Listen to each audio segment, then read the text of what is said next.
The tabletop takeaway, game mechanics on display. 3 designers share the stage, pick a genre and we'll play. The tabletop takeaway. I might have lost my pitch there for a second, but that's all right. I think you should do the little riff as the outro. Oh, okay. We'll come back to it. All right. Yeah. Let's So introduce ourselves. yeah. So this is the Tabletop Takeaway. We are a game design podcast. We play games and then talk about them. Yeah. And today is a live episode from 2DCon. So thank you, 2DCon listeners. Yeah. Yeah. Do you want to tell the story of how our podcast got started? Because so this is very fascinating. We are actually at a year since we conceptualized it, because we last time we were at 2DCon, Ananda and I played Dominion in the board game hall, and we're like, we love Dominion. Why do we love Dominion so much? We just started talking about it. We started thinking about it a little bit more intensely, and we brought Charlie over, and we're talking about it. Like, we should do this more. We should just break down games and what we like about them from a game mechanic standpoint. Heck, it sounds like a cool podcast idea. Yeah. And so it was the birthplace of our podcast, was 2DCon of 2023. 1 year ago. 1 year ago. Yeah. So today what we thought it would be fun to talk about is how video game design and board game design can kind of learn from each other. And I don't know, how many people are game designers out there? Do we have yeah, awesome. Or maybe want to be game designers. That's awesome. And maybe just board game lovers or video game lovers. So, yeah. So this, for some context, we always do 3 episodes. We play 3 different games in the same kind of genre. And then we have a bonus 4th episode that's a wrap-up. So for this series, we've been playing couch co-op video games, which is a break from our normal thing, but we thought it might be fun to learn about it. Yeah. The couch co-op genre, I'm sure many of you are familiar with it, but these are basically video games where you're all sitting together around the same screen, and you each have a controller, and you're playing something on the same screen.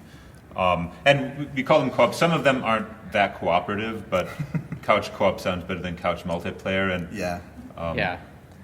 So the 3 games we picked for this series were Ultimate Chicken Horse. If you haven't played that, it's a platforming game where you're building the level together gradually and trying to survive the pitfalls. Actually, show of hands, who has played Ultimate Chicken Horse? Ooh. No one. Oh, Okay. Check it out. Yeah, check It's it out. fascinating. It's chaotic. You are also trying to mess up other players as you're creating the level. And then you're trying to get through the level yourself, trying to get through their traps and your own traps that you've placed. So it is just a chaotic time. Yeah. If you like chaos, definitely get it. And one of the takeaways for me as a designer anyways is this feeling of there's a phase where you're building things together sort of cooperatively because you want to either make it so that you can actually get across the level, or make it communally harder on yourselves as a puzzle, and then you're competing. So it's a weird mix of cooperation. You have to be able to get to the end, but sometimes someone puts something in your way that makes it so you can't, so you have to get a way around that, and then it's just a constant push and pull. Yeah. Mm-hmm. Yeah. Well, and I think in particular, one of the things you were talking about is just having that separation between periods of rest where you can, think about what you want to do next. So in Ultimate Chicken Horse, you're putting down more obstacles on the map that will interfere with people. It's sort of a platformer game. You're trying to get across the platform from one end to the other, and people put down stuff in the way. But so there's the period of rest, and then there's the sort of the real-time action where you're racing, or in the case of the other games we had, Unrailed and Played Up, you were also racing to complete tasks. Like Unrailed, you're building a train track while a train is running on it, and you have to keep building that track because otherwise the train will reach the end and blow up. And then Played Up is sort of like Overcooked, or in that you're running a restaurant, and if a single customer runs out of patience, you lose. Your restaurant closes down. It's very harsh. Yeah. It could be a 5-star restaurant and that one bad review. Yeah. All downhill. Yes. Yeah. So they're all sort of about, or they all sort of have that difference between the frantic, hurried phase, and then the break in between, which is really important. And Yeah. often that break is kind of like an upgrade phase where you're able to increase like a level or you're changing the dynamic of what's going on. So Yeah. yeah, it's really interesting. Yeah, and interestingly, I'm just realizing all of the games we picked have very abrupt ends. Yeah. Unrailed, if the train hits the end of the tracks, game over.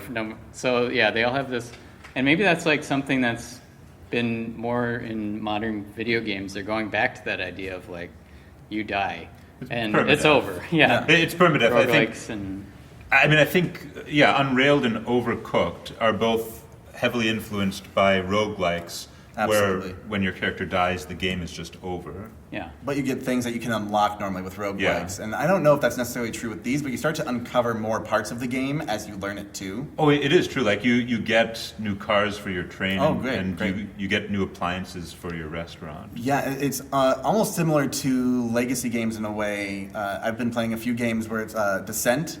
Where Right. you unlock new things for your character as you play different levels. Right. So these are like board games. Yeah, board games is and it's really interesting, and it feels very like you're invested in this moment or in this character as you come back and replay.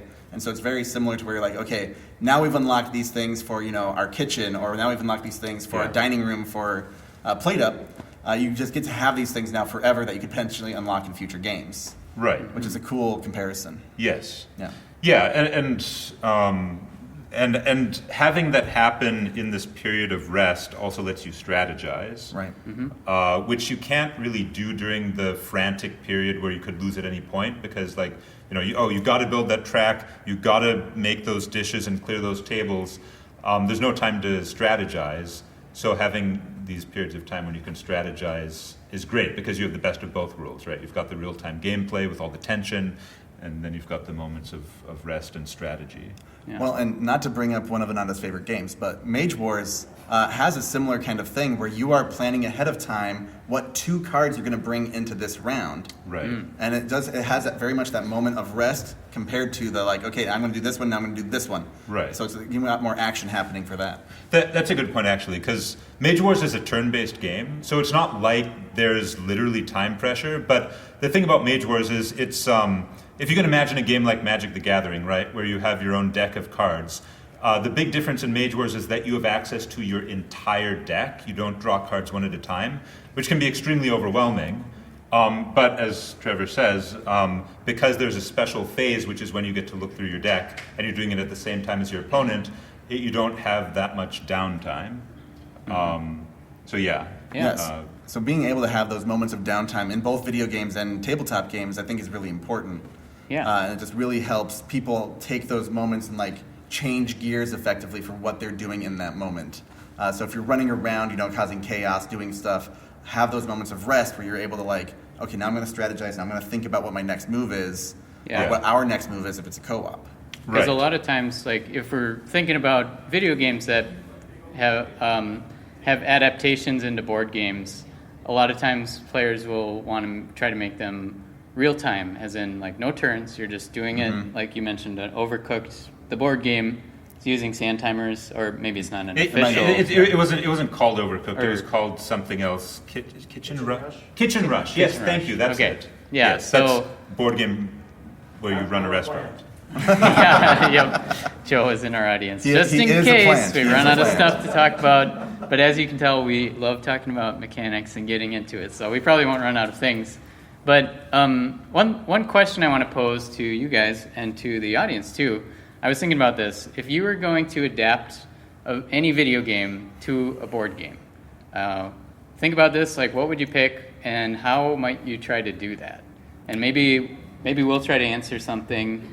And afterwards, if anyone in the audience wants to propose something, we could think about that. We will invite you up here to talk into our microphones. So Yes. or you can talk from there and we can try to repeat what you're saying, but it's a lot more fun if we have you come up here. Yeah.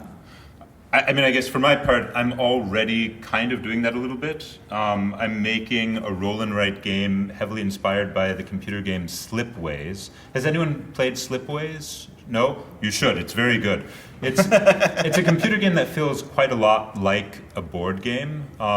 You're sort of It's like a 4X game, like Civilization, except without combat.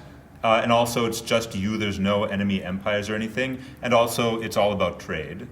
But somehow it feels like one of those 4X games. You basically build a galactic empire by colonizing planets and then linking them together so that trade flows between them. And this is a mechanic that works fantastically in this game. And I wanted to see if I could create something that would capture some of the same feeling in a board game. So I'm working on a roll and write, no name yet, that does something similar, where you're trying to link together different places and trade between them. I think something that's cool about your roll and write that also is like a nice link in thinking about video games transferring to board games is very much about like physical, like you have to make physical lines on the paper to connect the planets, and a lot of times board games you don't get to do something as physical always. Right. Yeah. Yeah, or as like I guess analog versus digital, right? Mm-hmm. Sure. You can draw any line you want on the paper. Yeah. Yeah. But in a lot of board games, you have to choose one of a preset selection of options. Right. That's a better way to say it, because you're doing something very physical. But it's usually like I'm moving this piece into this zone. Right. There's not like a fuzzy area that it could be in. Yeah. Yeah. So my original answer, a few years ago would have been Stardew Valley. And they did a great job and did that without me, which, Okay. good on them. Awesome, good work. Have you played it? I need to play it real bad, but Yeah. I have not played it yet. Okay. Follow up to that, I'm pretty obsessed for similar reasons with 7 Days to Die, which is a zombie horror, base crafting game. I won't ask if anyone's played it. Don't worry. I won't be offended if you haven't. Awesome if you had. But it has really interesting mechanics because, at night zombies are more of a threat. During the day, they're less of a threat. So you can go out and explore and then come back and work on, creating a base. And just having that flow, it feels like almost a board game in itself, where you have different phases where it's more deadly, but you can still go out, but then maybe you'll die. And, they have obviously other zombie apocalypse games all over the world, all over the place. But I really like that it has this already core mechanic that feels that it could be easily gamified, board gamified. Cool. Yeah. I like that one a lot. Yeah, I think my answer is maybe a deep cut from Nintendo 64 era, Space Station Silicon Valley. Did anyone ever?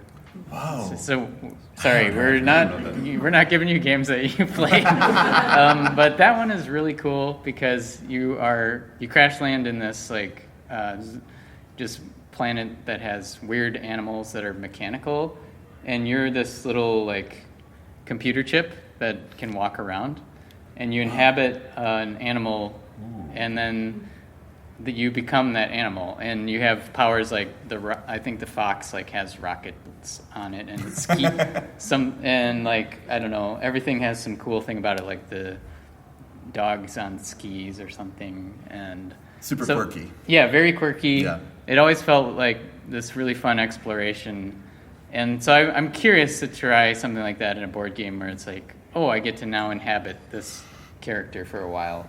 And how do I solve the puzzle by killing this sheep with this fox so that I can inhabit the sheep, and because you have to kill them first. But they're robot animals, so they could be fixed, I suppose. Yeah.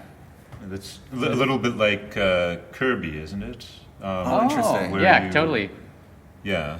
I think there was another game where you were like a clay. This is an old one where you're like a clay character and you can morph yourself into different shit. Games where you transform into things are always pretty cool. Has there been a Kirby the board game? I don't know. I don't know if Card Nintendo would game? let that happen. Yeah. But there's a bunch of Mario games that are probably subpar. But We didn't say that, Nintendo. No, we're fine. Everything's fine here. How are you? I mean, there is something very appealing about gaining strength from your defeated enemies, isn't there?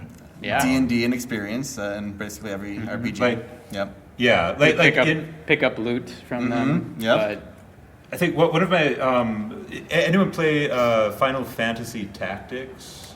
Oh yeah. Oh yeah.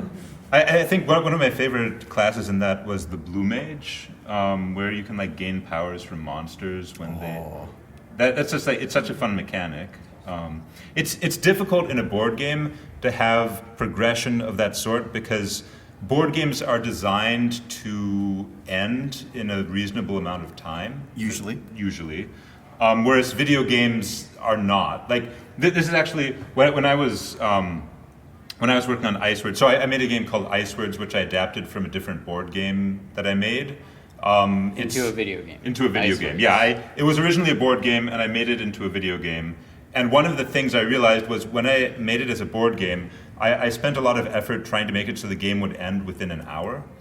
And I translated it all over to the video game, and I realized I don't want the game to end quickly now, because now it's just a one-player game. You're trying to survive as long as possible. It's not fun if you force the game to end really quickly. And in a lot of video games, a lot of the fun comes from progression over a long period of time, which is one big difference between board games and video games. In board games, there's the big focus on the timer. Mm-hmm. Yeah, was there any other things you learned while making Icewords out of your... This is word game, spelling game. I think that was the biggest one, but I guess the other thing is people have different expectations for video games compared to board games. Icewords, the board game, was, I thought, quite fun. And as a video game, it was a similar experience, but it wasn't what people were expecting, because it was sort of a score attack, survive as long as you can, rack up points. And that's all right in a board game. You're trying to get points by the time the game ends. But in a video game, nowadays at least, I feel like they want more of a story and more progression, and also just, more in the way of content, like, more things to see and discover. Mm-hmm. And discovering things in board games can be more difficult, but video games has a much easier time. Have a much easier time, like having things slow drip. With roguelikes and things like that, you're able to like, oh, I got this new ability that I didn't have before, or what is it? Metroidvania games have a good way of like unlock this new level because you got this new item, and now you get to go explore new places.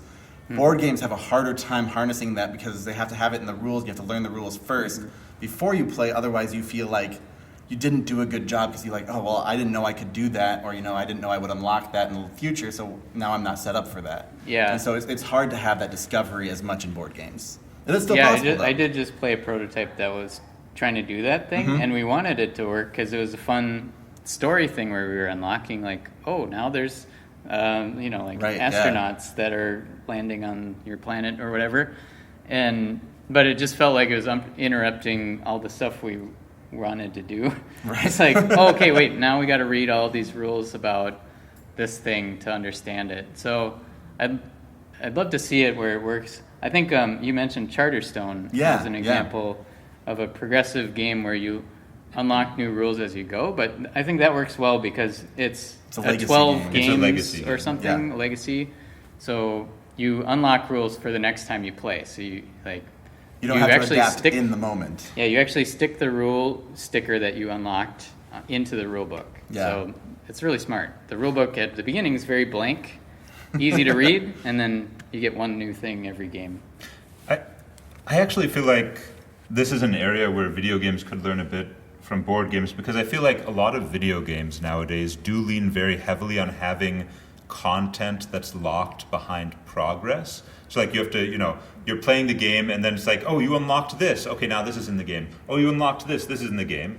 And that is a way to keep people coming back because they want to see what's the next thing. Mm-hmm. But some of my favorite video games that I've played a lot longer than the progress-gated ones are ones that don't do that. Like, Slipways and Rift Wizard is another example, where these are video games where there's plenty of content, but it's all available from the beginning. And the thing that players discover is new strategies and new ways to combine different things. Like, especially in Rift Wizard, part of the fun is in Rift Wizard, you're a wizard, you're lost in a rift. And, Believe it or not. and like you have this whole spell book of spells from the very beginning of the game. Like you can just go and take any spell you want, but over the course of many games, you'll sort of figure out spells that work well together, and spells that are good for certain situations and not good for others. So even though everything is available to you from the beginning of the game, there's still a ton of stuff to discover. I always think about, like, I love it when video games, you reuse the same territory you've been in, but in a different time or something. So I always think of Zelda, Ocarina of Time. You go back, or you go into the future, and then you're in the same areas. So you get that familiarness, but Sure. little things have changed. So I'd love to also try to do that in a board game someday, where it's like you really feel like you've entered a new time period, but you're playing on the same board. You still see the same pieces, you still have the same stuff, but it's just now different. Mm-hmm. Yeah. A little bit like the Civ games, how you get to new technological levels. Like, I still have that remnant of my old society or civilization. Yeah. Hanging around, like the pyramids. It's like, oh, I made that. Yeah. That's right. That was like 300 turns ago. Yeah, and like maybe this like big monolithic structure that didn't mean anything to you back then now is like, oh, it's easy to get. Another thing, or yeah. Actually, Katamari Damacy reminds me of that, where you roll up your ball and it starts so small, you're just like getting thimbles or whatever, paper clips, dominoes, and then you just keep growing bigger until suddenly this like world that you thought you were in is like, oh, it's really small actually. I'm like rolling up a house in my ball. So yeah, it's a wonderful game. Yeah, I suppose with board games, the challenge again is that they tend to have short sessions, right? So unless you're playing a legacy game, the earliest that you're going to see something is like, from maybe the beginning of that same game. Well, and I think a big part of the discovery aspect for board games and tabletop games is finding synergies and special things that happen when you combine two things together that you wouldn't have seen on the first playthrough. Mm-hmm. And so being able to design these moments are really important, but it's a lot harder to do that than just giving them something. Yeah. Having asymmetric factions really helps a lot with that. Sure. I've played so much Spirit Island. And, so much. And I guess Root also has a similar thing where there's different factions that you can combine. And very asymmetric. Yeah. That's a really effective way to let people discover things without having to, sort of spoon feed them new content. Yeah. So, as we sometimes do, we just kind of go on free-form tangents. But I did say if anyone wanted to propose a video game that we could make into a board game, anyone want to come up and who's brave volunteer? Yeah. Let's have what's your name? Evelyn. Why don't you come up and either mic? See, maybe how about yeah, it's Trevor. Trevor's mic? So this one records you, and then this one will make it so everyone can hear you. Very excited. Yeah. So there's a game I play on Steam called Space Food Truck. It's so much fun, and it was made by just this one guy who doesn't design games anymore, so he's not going to bring it to a board game. Somebody needs to. Space Food Truck. Space Food So Truck. what kind of game is that? It's got a pick up and deliver mechanism. It's got set collection, and it's got a Galaxy. What's the one where your Galaxy ship keeps Trucker? deteriorating? Galaxy Trucker. Oh, I love that. Yep. You got to keep repairing your ship, and it's so much fun. Cool. Oh, that's Yeah. awesome. Would you be able to make this a board game? Yeah. Okay, good. Good, please do. I would love to hear what kind of ideas you'd have, and thinking about how you'd transfer that over. Yeah.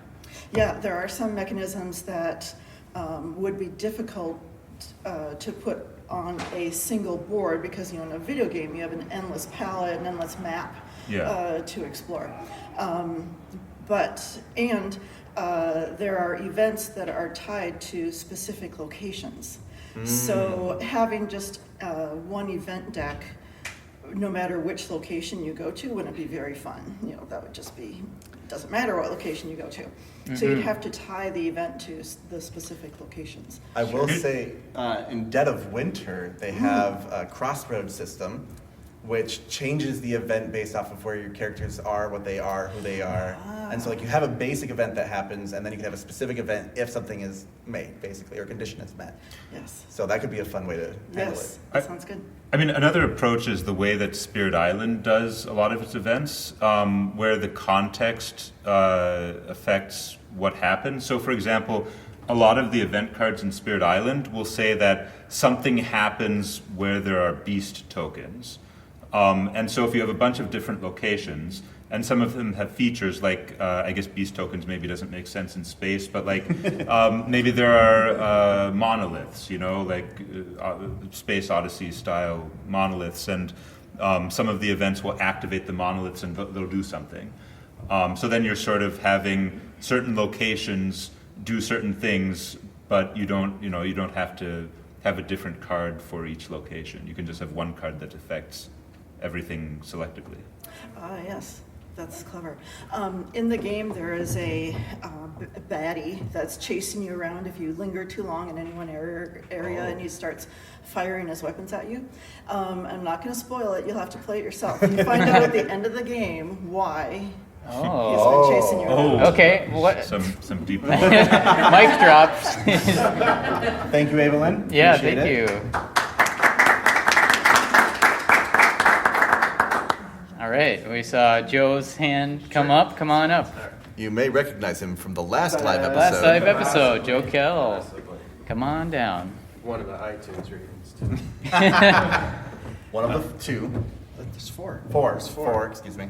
Maybe people out there are reading it right now. You don't even know. That's true.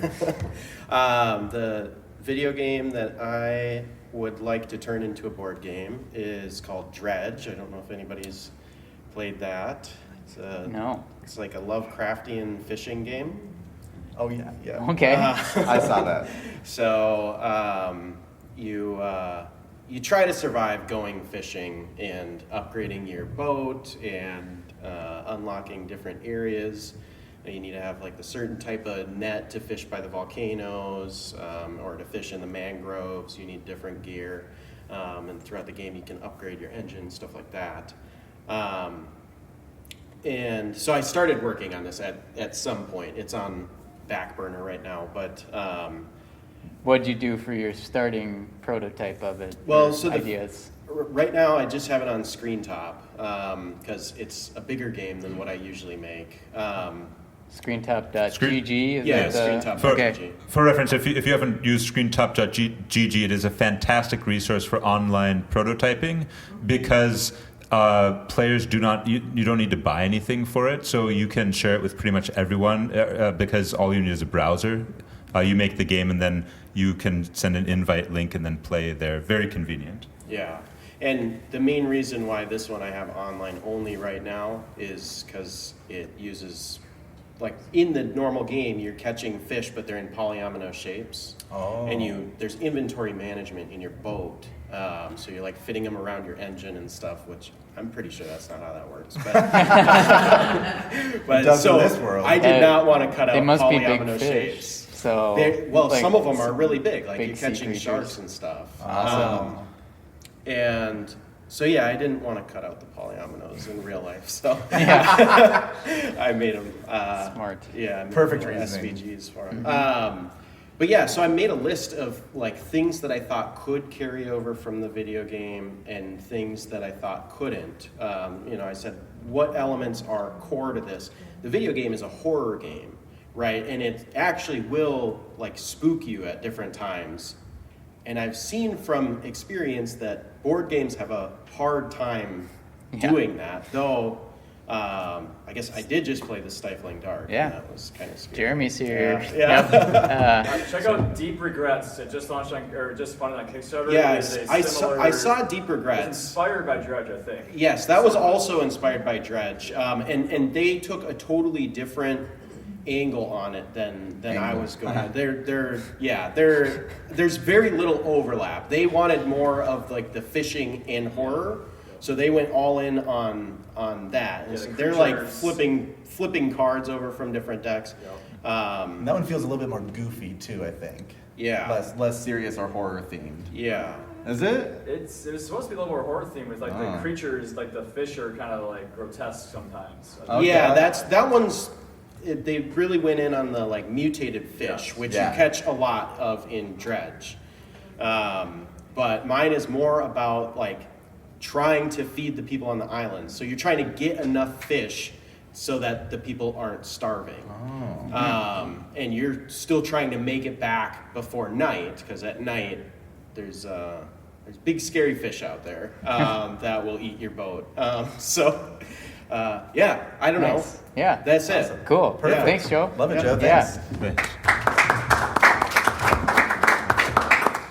Does anybody else out there? Oh, did you want to? Oh, I was just that just made me think of Backpack Hero, the video game, because because inventory management's kind of an interesting topic in computer games, because I feel like a lot of the time when you see it in video games and you have to fit stuff into your inventory, it feels a little bit tedious. Like it feels like there's no point to it. It's just there to, I don't know, just to be another mechanic. But Backpack Hero is a game that's completely based around inventory management, and the way that they make it really, really interesting is that the items in your inventory interact with each other. Like, you know, if you put this magic gem next to your sword, the sword does more damage. You're using the sword directly out of your inventory. And like some of the items will buff nearby items, or they'll consume them, or create new items, or like you can launch an arrow from a bow and it gains power depending on the number of empty slots to its right. And so playing that really showed me like, oh, okay, you know, inventory management can be really interesting if you have them interact with each other in space, which I think could also work in a board game probably. Oh yeah, Yeah. easily. I'll once again mention my favorite part of game design is finding emergent complexity, where it's like you take a couple simple things and what happens when you combine them. And like the biggest example is in chess, when you find out like, oh, if I use these pieces in a certain way, I could like do a pin on the king or something like that. But yeah, does anyone else want to bravely come up and mention a video game that you'd love to see turned into a board game? Alan, come on down. Yeah.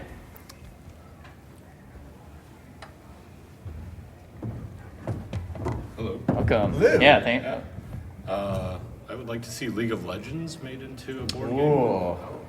game. Because the map really doesn't change, but you can change like skins or types of, kind of like you mentioned chess. Yeah. Like you could have just 2 players and then, or up to 10. Sure. And then like where do you move? And you can also add in stories throughout the map if you wanted to, because it is kind of based in D&D. So, interesting. essentially. I wonder if someone's working on that, because there Well, does they're- seem to be a glut of games they're that are. headed in that direction. They have like their card game one and Oh, okay, cool. Teamfight Tactics. But they're all Okay. video game based, so Sure. I mean, I have heard, I think it's called, what is it, Guardians of Atlantis? Guardians of Atlantis? Is that, Guards of Atlantis. Yeah. I have heard very good things about that as a board game version of a MOBA. And I think I've played a couple other games with a similar direction. It wasn't Chris's game, what is it, Space Lion? Yeah. Wasn't that one? I feel like that one was supposed to be MOBA. Like anyway, there are people who've tried to. It's a difficult problem. MOBAs are of course a ton of fun, and the real time aspect I feel like is a big part of that, because a lot of the game does come down to skill, and you know, like your skill at aiming skill shots, or I guess knowing what to do is a strategic thing. right. And that's where like they have developed a game called Teamfight Tactics, where it is like that, but you take turns going back and Right. forth. Right, So, right. Yeah, the big challenge with the board game would be the downtime, I think, between turns, because it really is a sort of game where it's really good if you have larger teams fighting each other. Right. But yeah, Guards of Atlantis, I have heard good things about, although I haven't played it myself. So that might be one to check out. Cool. Well, thanks, Awesome. Alan. Thanks, Alan.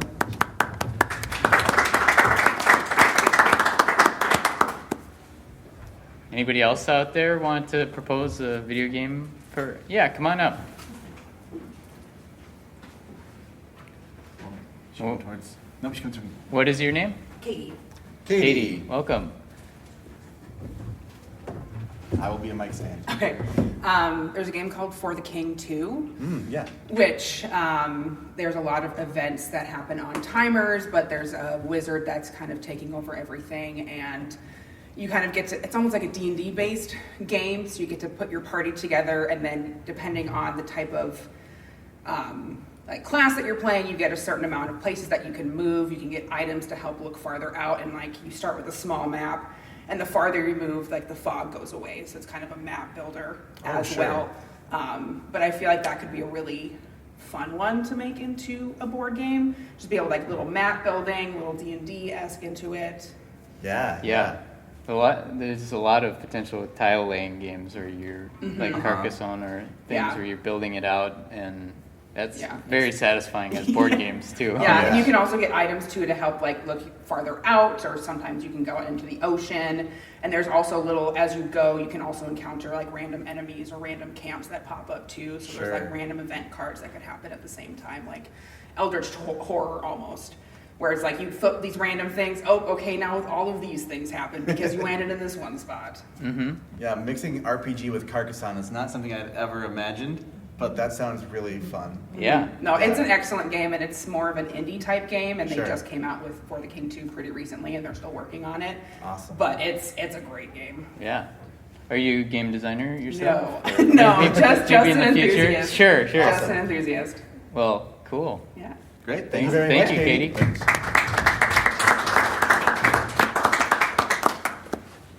Anybody else out there? And what Other- about the other way? Oh, board Board games games into into video video games. games. Yeah. Are there any Yeah. board games you feel would be a really good fit for a video game that you could maybe do more with? Because obviously, you know, we have restrictions with board games. Yeah. And so video games can help you break through some of those. So maybe there's a good... I mean, Yeah. I have always wanted to have like a Galaxy Trucker as a video game. Oh, that would be fun. Yeah. And not just People- like a people have- digital implementation. Right. There is of- the digital implementation, which is pretty good, but like a video game where you build a ship as your Yeah. 3D ship, maybe you are seeing the pieces fall off. yeah. But it's I mean, meant to even if break it were a apart. 2D ship. Sure. People, I think there are people who try to make this, but it's actually very difficult to do this in a video game because in Galaxy Trucker, it's putting the ship together. You've got your hands, and it's not that difficult to put the puzzle pieces in place. And when you're resolving ship events, it's turn-based, so you have time to see what everything does and work things out. But in a video game, I think there would be a strong temptation to make it real time and pilot the ship around, which is cool, but it also means that your control is pretty limited, right? Like if there's enemies, you can maybe rotate the ship and shoot them, but you can't control individual cannons. And Although maybe you could make it like an auto battler in space, where the ship's just going. Because Yeah. that is essentially what Galaxy Trucker is basically you've made your ship, hopefully it works out, and the randomness of what's happening is kind of the fun part. yeah. I think just the controlling the ship would not maybe be as appealing as it is in the board game. Sure. I think you'd actually want it to be autopilot for the ship, and then you are the mechanic on the ship Oh, you're running around trying to running fix around. things as they're breaking and falling apart. Right. Like you get some duct tape to like Yeah, strap around the that could be pipe and funny. like fix the pipe. And you Yeah. just like It- have all these things happening. Yeah. Yeah, It'd feel that could like maybe work. one of my picks I wanted to do for one of our episodes was Oh, yeah. regular human basketball, but we needed a lot more people to make that one fun. But I love the idea that you're this giant robot that is pretending to be a human playing basketball, but you are actually controlling the little people on the inside that are like jumping around, pressing the buttons to move the arms and stuff, and yeah. So I'd love to see that in ship form, like you said. Yeah, that'd be a lot of fun. I think that probably would be the way to go. Everyone's working together on the ship, and you move through the corridors. And if the section of the ship breaks in half like it sometimes does in Galaxy Trucker, then you're just on two different ships. And, it's thinking about turning board games into video games. Something that's kind of interesting is, like, when I've heard about people making digital implementations, they really have to think about the rules of the game, and they're coding them in to work automatically, but there's a lot of times where you have to have like these pop-ups that you wouldn't have to do in normal life, because you're just around the table just saying like, okay, wait, before you do that thing, interrupts. Yes. And like Magic the Gathering is actually not a great game for digital, because you could interrupt people at any time.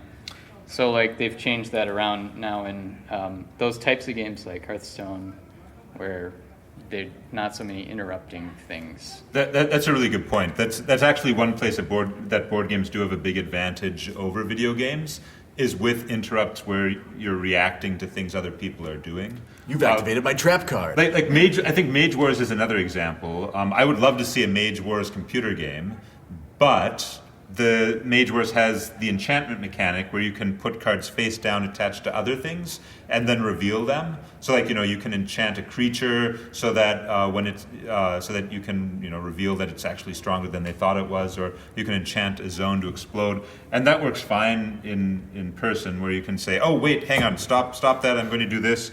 But it doesn't work so well digitally. Well, and I guess the other example is games like Spirit Island, where so there's a digital implementation of Spirit Island, and it's pretty good. But in real life, you can have everyone. Spirit Island is a cooperative game. Everyone's working together, and in the phases where people do things, you don't take turns. You just do things whenever. And you can, if you decide, oh wait, I actually meant to do this, you can retcon it. It's fine because it's a co-op game. And in general, in board games, you can very easily fix mistakes like that, or no one's going to be upset because you're actually helping the whole group. Right, but in a video game, you have to be very precise with the order in which everything happens, and so you can't have situations like that where you're playing sort of loose with the rules, which is a bit limiting for games like Spirit Island, where you want to just do whatever whenever during the team's turn. Yeah. Well, we've got a little bit of time left. Maybe if anyone had audience questions, we could take one or two questions. Just, in general about game design, if you had a question, or... Why aren't we video game designers instead of board game designers? Yeah, do you want to answer that one, Trevor? I'll answer my question. Ananda's both, so he can't answer that one. I actually started out trying to be a video game designer. I did not have the patience to learn coding. And I did try a few different, no coding platforms and engines, but ultimately I found out like board games gave me that opportunity to have that rapid iteration, try things out, experiment, and then I could scrap entire ideas and start anew, and I wouldn't have to worry about all of this, hundreds of hours I've spent getting this one person to walk across the screen and down. Now I can just actually he moves right and then down. Great, done, awesome. It's just the barrier to entry for board games is a lot lower than the barrier to entry for video games. Yeah, and I'll say too, I also wanted to make video games. I was doing calculator programming back in junior high, and I loved the idea of making video games. But then I did other things. I studied music and did video work, and so I only came into board game designing years after college, so it's not like you can't just start any time if you're thinking about doing it. And you just go to one of these events. Like on Sunday, we'll probably be testing some new game. We're going to do a game jam. Yeah. Trevor, we should shout out your game jam. So first off, we have Design Days that meets up twice a month in the Twin Cities at the Source Games and Comics, or Comics and Games, excuse me. And they've been so gracious to let us hang out there and play games for 4 hours twice a month. But because we're going to be here at 2DCon instead of out at the Source, I decided that we should do a game jam instead for tabletops. So we're just going to do the tabletop game jam that'll last just like a couple hours, maybe 3 at most. And that's going to be on Sunday at 2 o'clock. And we're going to for sure probably meet in the Indie Island tabletop game room, which is just like kitty corner from here. It's right next to the sanctuary room. And then if we have too many people, we'll go down to the game, like the big game space. Otherwise, we'll just hang out there and we'll make some games. Yeah, and the fun part, we did this last year, and Trevor rolls the die and, like randomly finds generate randomly prompts. Generated mechanics to use and A theme. Yeah. And a component restriction normally. I normally have three little things. Yeah. And it just really helps get those juices going. If you've never designed a tabletop game before, you can give it a try. Yeah. See if it's for you. If it's not, then it's not. And that's cool too. Yeah. I do actually have a response to Trevor's Yeah. question. Yeah, Video let's game. hit Video designing. game Yes. versus board game. So I've done both, and in my experience, there are two main differences between designing board games and designing video games, which is that designing board games, it is very easy to iterate until you have a very good game, but it is very difficult to get that game out there to people. And in video games, it's the opposite. It's relatively easy to get the video game out to people because you can just publish it on itch or on Steam or wherever, and that's comparatively easy. Whereas with board games, it is, So with video games, it is easy to publish, relatively speaking, but it is very difficult to iterate and to make your game as good as it should be. So for designing games, it is easier to make a very good board game than to make a very good video game, and it is easier to publish a video game than to publish a board game, and that is the big difference between them. Absolutely. And speaking of publishing, also, if you're interested more, there's going to be a talk after this with some local publishers that can answer questions about, like, okay, so we've done the game design process. Now how do you actually like pitch to publishers? What do they do with your ideas from there? So, yeah, that's coming up right after this. And that's specifically for tabletop games, not for video games. Yeah. So, yeah. Were there any audience questions or? Yeah, come on up. Water bottle. What I just did. And what's your name? I'm Dan. Dan? Welcome. Thank you. We've talked a lot about what video games and board games can learn from each other. I'm also a firm believer that not every video game should be turned into a board game and vice versa. Absolutely. So what are some of the criteria that you would think would not make for a good crossover? Or the opposite side, what do you think are some good qualities of video games or board games that would make for a good crossover? Bad quality, like video game to board game, real-time aspects. Yeah. For sure is a big one, obviously, because you can't really replicate it in a tabletop space. It'd be cool if you could, but it's just not really realistic, unfortunately. Yeah. That's Although there's like one of my favorite examples is the arcade game Killer Queen, Yep. which is like very physical. You're doing 6 people at an arcade on teams, and they're trying to accomplish these things. Turns out that started as a lawn game, so people were actually running around and like. Oh. So like No idea. another That's form, but yeah, in general, the games that are like really physics based, you could make a flicking game, but it's not going to get the same feels. Yep. Yeah. Yeah, and I mean, we've already talked a little bit about the other direction, like things like interrupts in board games are hard to translate over to video games. Also, I guess one thing we haven't really touched on is games with a strong storytelling element to them, like RPGs or world-building games or storytelling games do not. I mean, you can't really do it in a video game because you need. There's just too much freedom, right? So that is an experience that is generally limited to tabletop. Now, although I suppose, I guess technically you could have a video game give prompts. But it wouldn't be able to evaluate what the people are doing, so it wouldn't be that different than just having a piece of paper that does the same thing. One trend though that I think is really cool nowadays is like games where in video games where your actions really matter for the entire world. Like I would love to see that aspect also in board games where everything you do impacts like the entire story world. Like because you killed this one dragon slayer, then there's going to be more dragons in the world. That was For sure. but cool. Awesome. Well, thank you Thanks. very much, then. Yeah.